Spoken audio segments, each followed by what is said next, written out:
And I think we're waiting for Alvin then to join us. Yeah, I'm in. Okay, Alvin, how you There we doing? go. All Good good. How you deal. doing? Doing really well. We're going to go ahead and get started here with our media Do it. availability. We are joined by Alvin Kamara and Ryan Vargas with the number 6 Big Squeezy Chevrolet in the NASCAR Xfinity Series. It sounds cool to say that. Let's start off with Alvin. Alvin, talk about how this opportunity came together for you. Man, so it's funny, I go to Daytona last week, and obviously I've been getting into the NASCAR thing, and had a chance to be at Daytona last week. Was just kind of soaking it all up. First time at Daytona, and I was just in the suite talking to Steve Phelps, talking to some personnel, and finding out a lot about what's going on. And I was like, man, in my head, I'm always thinking like, this is probably a hard thing to get into, this NASCAR thing, like just sponsoring anything, doing anything. And Steve and them are like, nah, it's not really that hard. And I'm like, what? So, I end up shooting a tweet out like, all right, well, I just found out I could probably have my own, team or whatever, just talking. And, I end up getting ready to get back to get out of Daytona. And I see Ryan's tweet. Somebody showed me Ryan's tweet, and he's, obviously without a sponsor for this week in Daytona. And I'm like, hold on. All right. So I'm like, hey, I mentioned Ryan, and I'm like, yo, how could we make this happen? Like, how can I do this? So he's like, I'll hit you up. I'll message you. So he messages me. And, I'm thinking, I'm like, nah, he's not gonna message me. He just, he probably just kind of like, all right, whatever. But he ends up messaging me, and I'm like, oh, okay, cool. So, we get in touch, and we end up, he puts me in touch with Tony, who is the VP of JD Motorsports. And so me and Tony get to talking, and kind of we going over logistics and details on how I can make it happen. And we found a way to make it work, and here we are. That's fantastic. And Ryan, how excited are you to have Alvin on board this weekend? I'm excited. You hear Alvin speak. He's super excited about the sport. He's super excited to be involved in the sport. And it's just a cool opportunity. It all really came together from a tweet. We had no sponsor on the car on Monday. We had nothing planned. The car was just going to be plain black, blank, and red. There was nothing going to be on the car. So to have Alvin step up, bring the Big Squeezy on board, one of the companies he co-owns, and be able to represent him and his brand on the racetrack. It's one heck of an opportunity, and I'm just really thankful for that. I'm thankful for Alvin, thankful for the people at the Big Squeezy for wanting to jump on this as well. It's just an incredible opportunity to be the first person that Alvin jumps into the sport with. Fantastic. Well, we're going to open the floor up for questions. If you do have a question, go ahead and raise your hand. Our first question is going to come from Claire B. Lang. Go ahead with the question, Claire. Thank you. And I wanted to ask you about jumping into this, as you were speaking about. Is it something that you've always been interested in watching NASCAR, or that before maybe you wouldn't have felt comfortable coming in and now you do? And welcome. It's very cool. Yeah. So I really, I've always seen NASCAR. It's always on TV, when younger, you see it. It's Fox, it's on ESPN, it's everywhere. So, I've always seen it, but, during this pandemic and during this quarantine, like I really sat down and I was like, all right, let me see what's really going on. And like, let me watch it and give it a chance and like, try to really understand it. And, it seemed cool. I was like, okay, so I'm really listening to what they're saying and what they're talking about. And I realized that there's really more than what meets the eye when it comes to NASCAR. So I'm just sitting on the couch. I'm in Miami, and I'm like, I wonder if I can go to a race. Like, so I go on Google. I'm like, I hear on TV, they're like, yeah, we'll see you next week in Homestead or something. I'm like, Homestead? That sounds like it's in Florida. So I go on Google and like, okay, yeah, Homestead track. Okay, it's next week. Immediately, I'm like, I got to find a way to go. So I get in contact with the right people and obviously get an invite. COVID restrictions. It was kind of, the attendance was restricted, but got an invite, was able to go. And I was like, I saw it on TV. I thought they were going fast and I thought it was cool, but now I'm here and I'm like, oh yeah, it's serious. This is like a serious thing. And, I had the opportunity to meet Steve Phelps when I first went, and, I had a chance for him to explain, what was going on to me, And, you know, that was definitely a shout out to Steve because, you know, he's nice every time I see him and speak with him.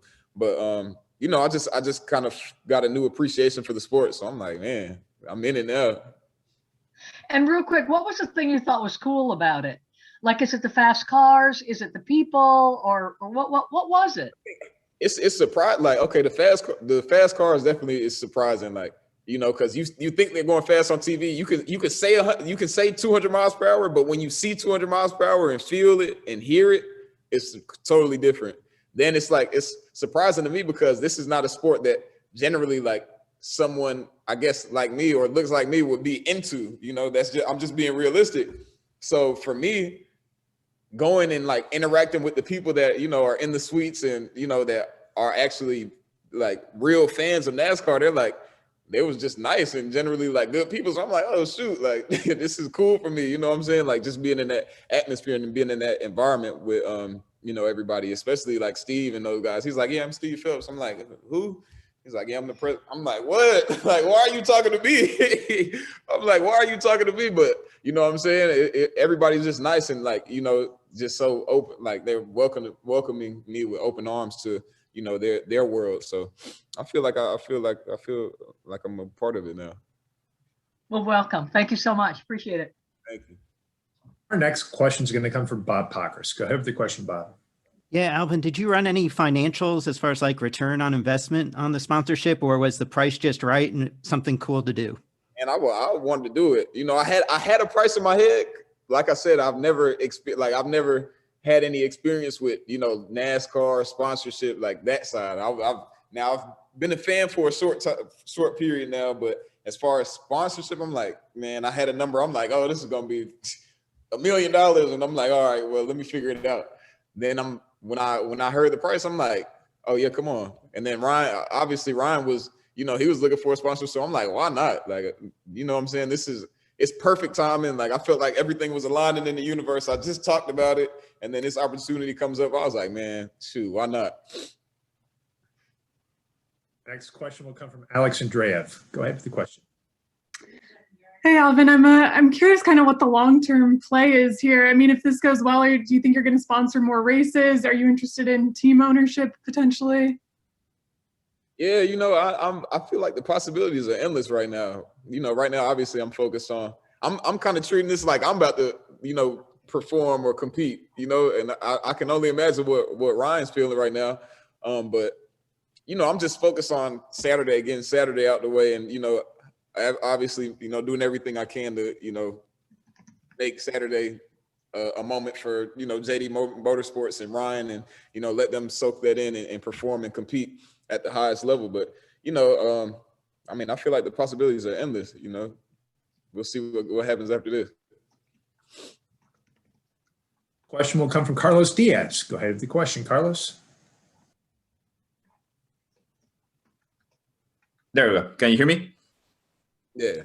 I have one for Alvin, one for Ryan. Alvin, it's funny how it happened with the tweet, but do you realize, and you said it, this is a sport that it's changing, right? We see what happened with Bubba, with MJ coming into the sport, having Daniel Suarez, having Pitbull. Now you're part of that diversity that brings it into the sport. So you actually teaming up with a Mexican American kind of makes sense. How is it important for you? How do you see it now that you're being part of this? And I want to ask Ryan after you tell me.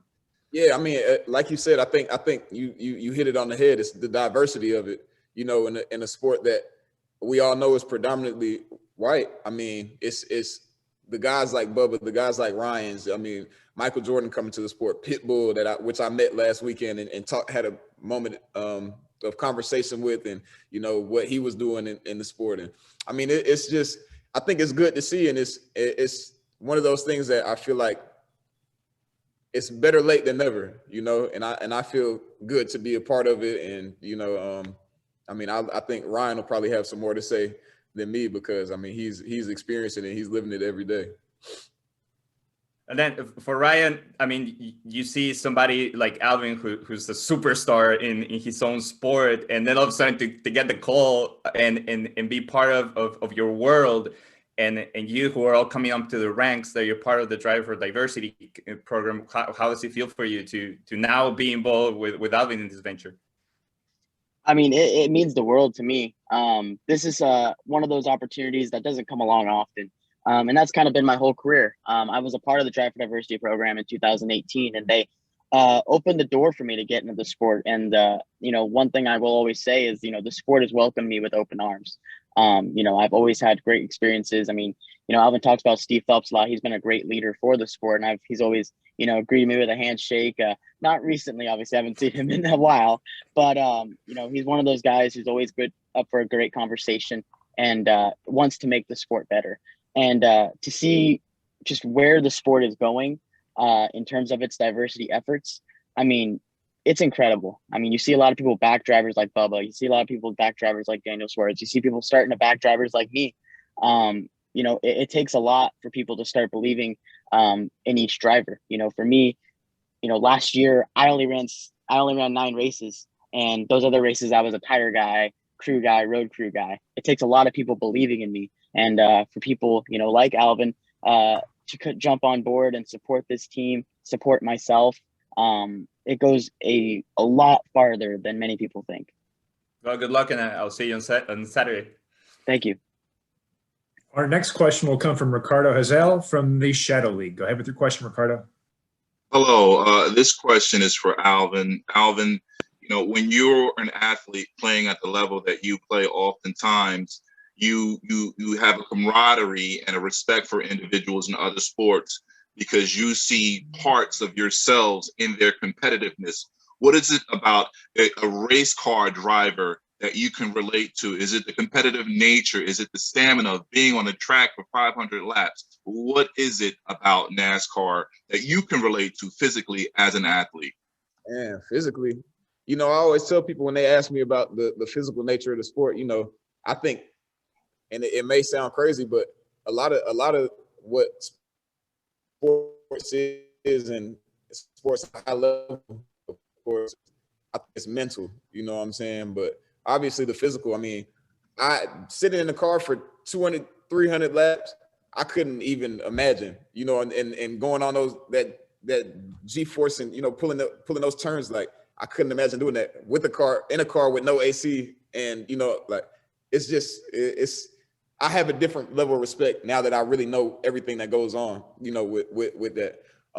But with me, I think what I admire, and I'm talking about Ryan, when I was doing a little research, I mean, he's a young guy.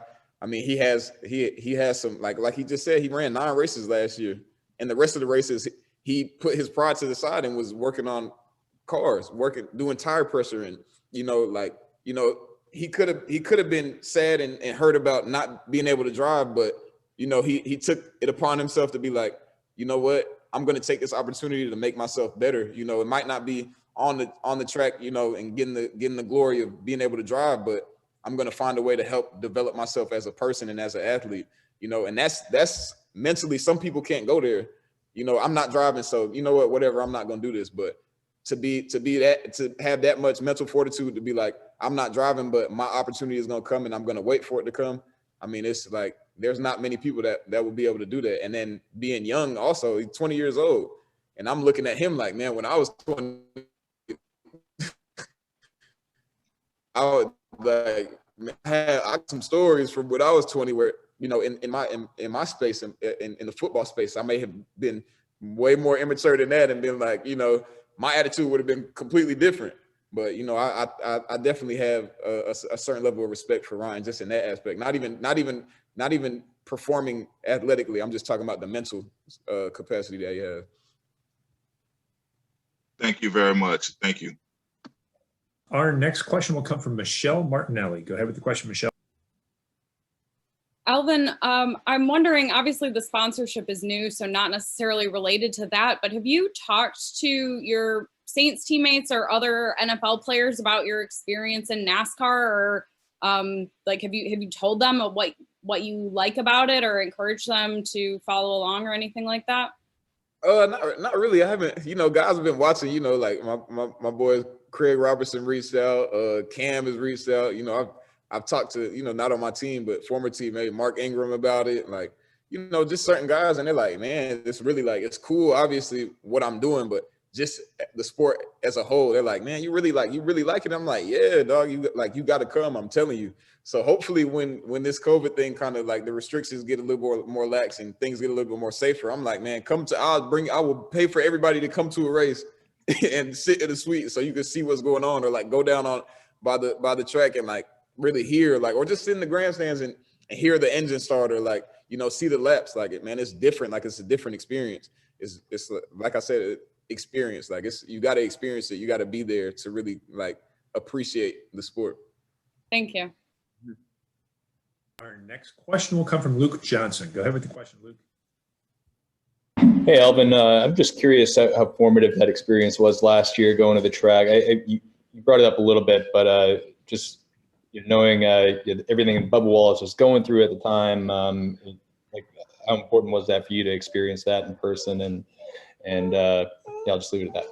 Yeah, I mean, during that time, obviously, you know, the scope of what was going on in our communities across the country, I think what Bubba was doing and going through, I feel like, you know, even if it wasn't physical support, he needed support, you know, just like in spirit and you know, just I think outward support of people pouring in and you know, helping him be strong to go through what he was going through. Obviously, a driver that is, you know, multicultural in a space where, you know, that's not the norm, you know, and like I said, the scope of what was going on at the time, I mean, it was a lot that he had to have on his plate. And, you know, part of it was me showing my support for him, and part of it was the interest in the actual sport, you know. So once I went there and, you know, combined those two aspects and went to a race, it was like, okay, the support for Bubba was there.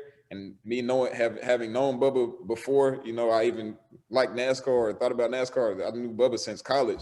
But, I mean, just being there, I mean, it just gave me a whole new perspective and on the sport, on, you know, the landscape of what's going on within the sport and, you know, the strides that they're making to change the sport. And, I mean, it's like it's an all-encompassing situation, so. Our next question will come from Chase Holden. Go ahead with the question, Chase. My question is going to be for Alvin. Alvin, I want to go ahead and just say first and foremost, man, that it's awesome to see somebody that's around the New Orleans area that is out here repping NASCAR, man. It's so cool to see you involved in that.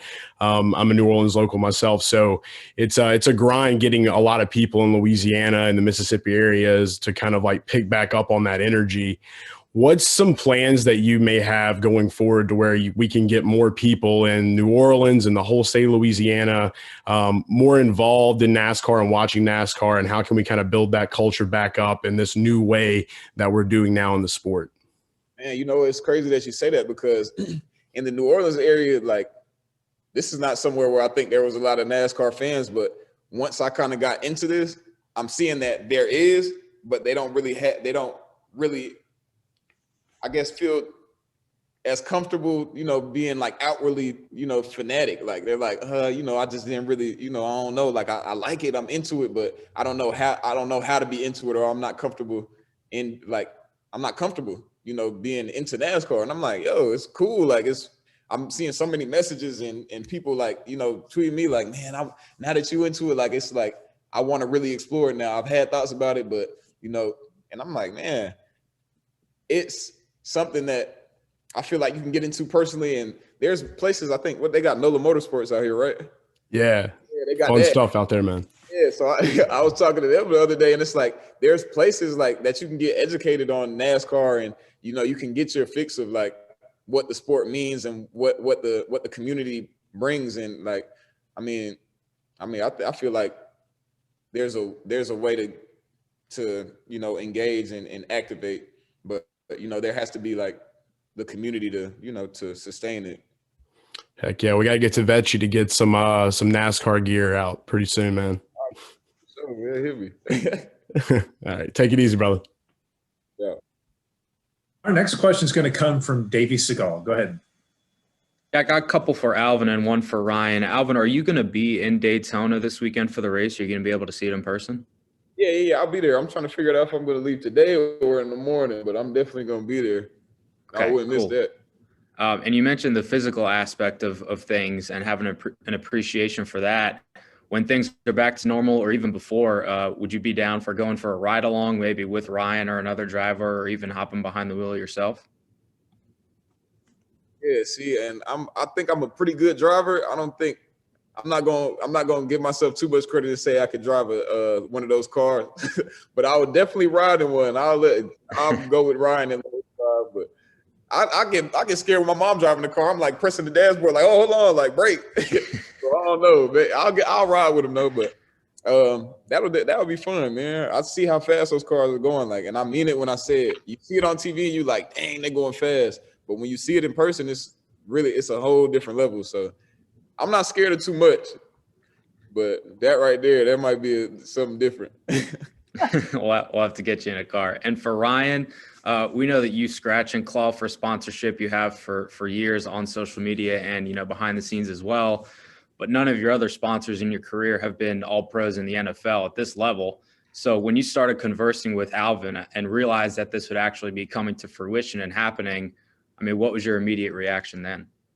And well, the funny thing is there wasn't much time to really grasp it all. Me and Alvin exchanged those tweets, and literally this whole deal came together probably in 36 hours. But it was funny. I was talking to my crew guys when we were setting the car up, and I was like, "Yeah, I just texted Alvin a photo of the car," and he said, "Hey, stop talking for a second. You just said I texted Alvin Kamara a photo of your race car." Like that, like it's one of those things that's pretty cool. And like I said, it's super cool to have Alvin involved. It's super cool just how excited everyone is about this. I think this is one of the few things that I've seen so much excitement over. And I'm honored to kind of be able to be the guy in the middle of it all. To be the guy that, is able to represent Alvin on the track and the big squeezy and go out there and really just help the team as well. JD Motorsports, it's no secret, we're a small organization and we do what we can. And, a lot of the times what we do is we put really good race cars on track, defying the odds. And that's kind of been my story. And I think that's just going to be something that continues further and further into the season. Cool. Thank you guys for your time. Appreciate it. No doubt. Our next question will come from Marty Sakala. Go ahead with the question, Marty. Thanks, Matt. Alvin, I got a question for you. First off, welcome to the sport. I spoke with your fellow running back rival, Antonio Williams, on Wednesday, and he said that he believes that this step is in the right direction for diversity and that NASCAR could be a top 2 to 3 sport in the future with new cars coming out soon and all the attraction to it. Do you agree? Yeah, I think so. I mean, like we've been saying, we've been hitting it on the head. It's about diversity. Just opening the gates to, welcome in, new fans and new sets of people that, may have had interest, but like I said, didn't feel comfortable, or, people that, don't even understand the sport or may not have any, may be indifferent about it, but, willing to give it a chance. I think there's a whole new set of possibilities that can come of, what's going on right now and today. And what was your initial response when Antonio posted the video of challenging you and Vargas? At first, I didn't see it, and then I saw it. Like I said, I want Ryan to do what he got to do. So you got to ask Ryan. You got to ask Ryan that question because he's the one behind the wheel. Ryan, do you want to follow up or no?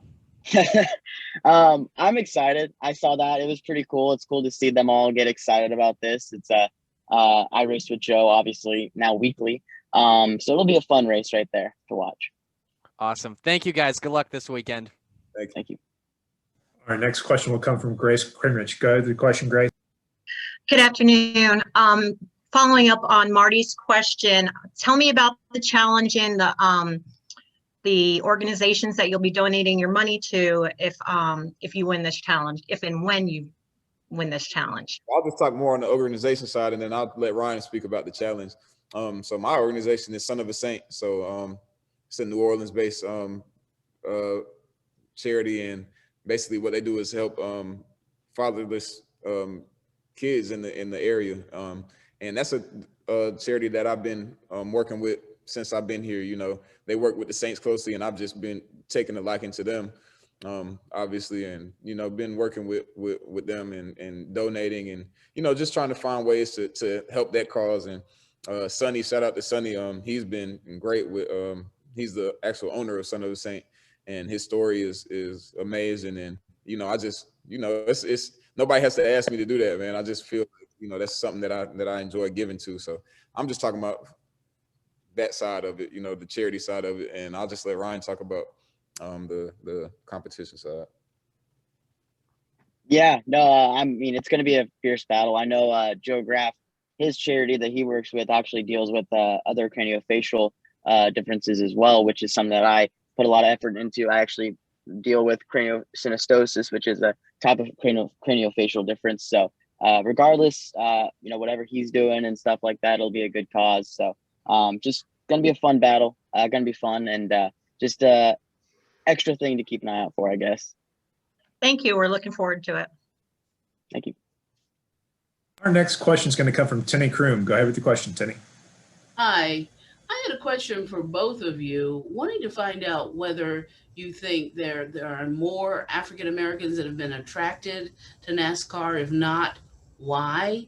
And if yes, well, first of all, are you going to be trying to get more? If not, and if you think there are you going to be trying to even get more to NASCAR? And I have a follow-up question. I'll go with that since Ryan, I think I'm the African American guy. I think there is people in the African American community that are obviously interested. I think it's more on our radar now because of, you know, what's been happening over the past, I guess, 10 months. You know, Bubba, I mean, the news of him has been everywhere. Obviously, with NASCAR making the move to ban the flag from their events and, you know, from basically their culture and their footprint.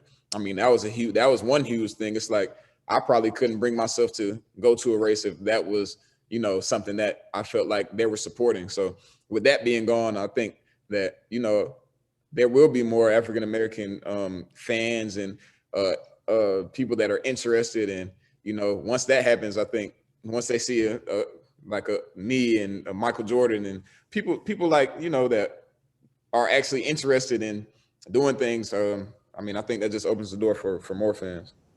And Alvin, as a follow-up to this is Black History Month, of course, unfortunately the shortest month, but anyway, how do you feel personally what you're doing this month? That's why I brought Black History Month up.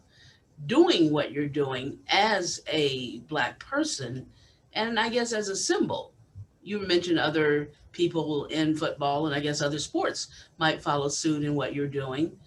How do you feel, again, personally, inside, deep down, in what you're doing? Oh man, I mean, it's one of those things where I feel like I said, I don't think this was a place where a lot of us felt comfortable being because of what we thought. You know, I had a perception of what NASCAR was before I was involved. You know, I mean, you see that flag, you see like the scope of what's going on, and you see like there's one. I'm gonna just say this: one bad apple spoils the bunch. So you kind of see like certain things, and you're like, oh no, that's not anywhere that I need to be at. You know what I'm saying? But you know, fast forward, and I'm kind of getting involved, and I'm seeing what's going on, and I'm seeing the leadership from the top to the bottom. You know, starting with, you know, the upper personnel, and like talking to Steve and, you know, his staff and his crew, and everybody is like so open and welcoming. And I, like, you know, at first I had some, you know, withdrawal from it when I first, you know, even when I went to the first race, I was kind of like, all right, well, let me just, you know, stay on my side. I'll let them, you know, I'll introduce. But everybody was so welcome, and they were like, man, we love that you're here. Like, you know, are you really interested? I'm like, yeah. And, you know, we got conversation going and flowing.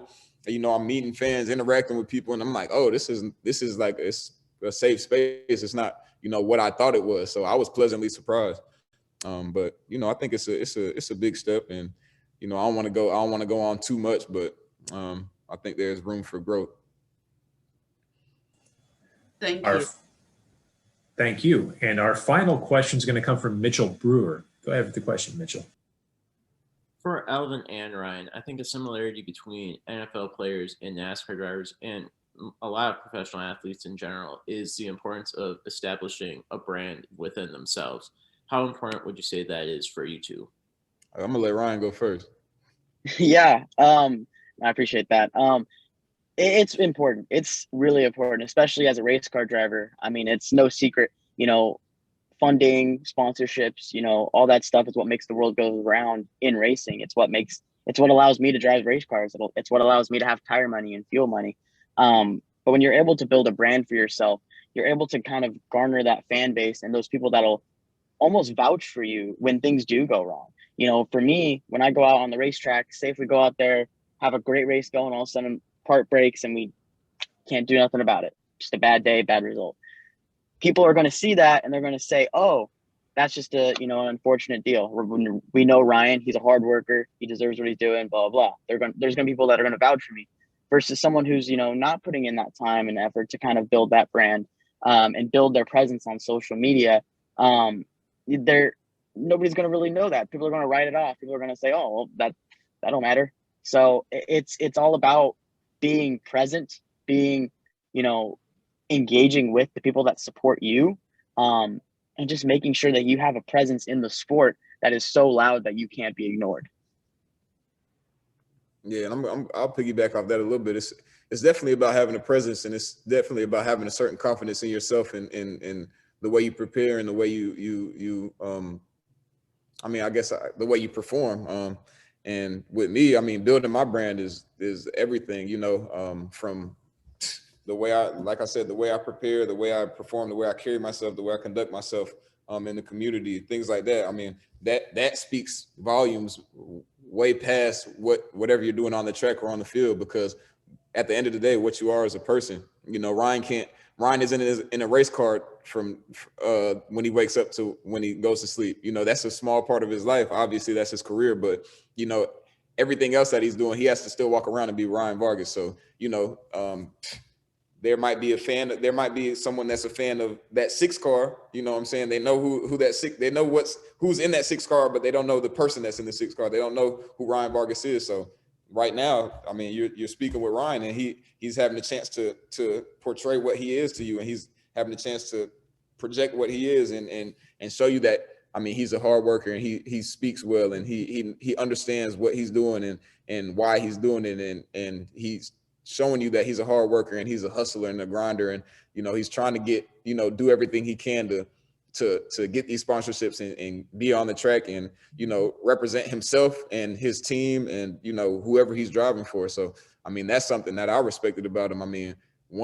Once I knew that he only raced 9 times last year and was checking tire pressure and things like that, like that right there hit me harder than oh well, this is where he placed last week, and this I don't care about that. I care about the person. You know what I'm saying? So for me, that is what just hooked me. I was like, man, this dude is like, he a hustler. Like it's about the car, but it's not even about the car. It's more about the person. I'm like, yo, dude, he got it. He gets it. So your brand is everything, and you really have direct control over what that brand projects.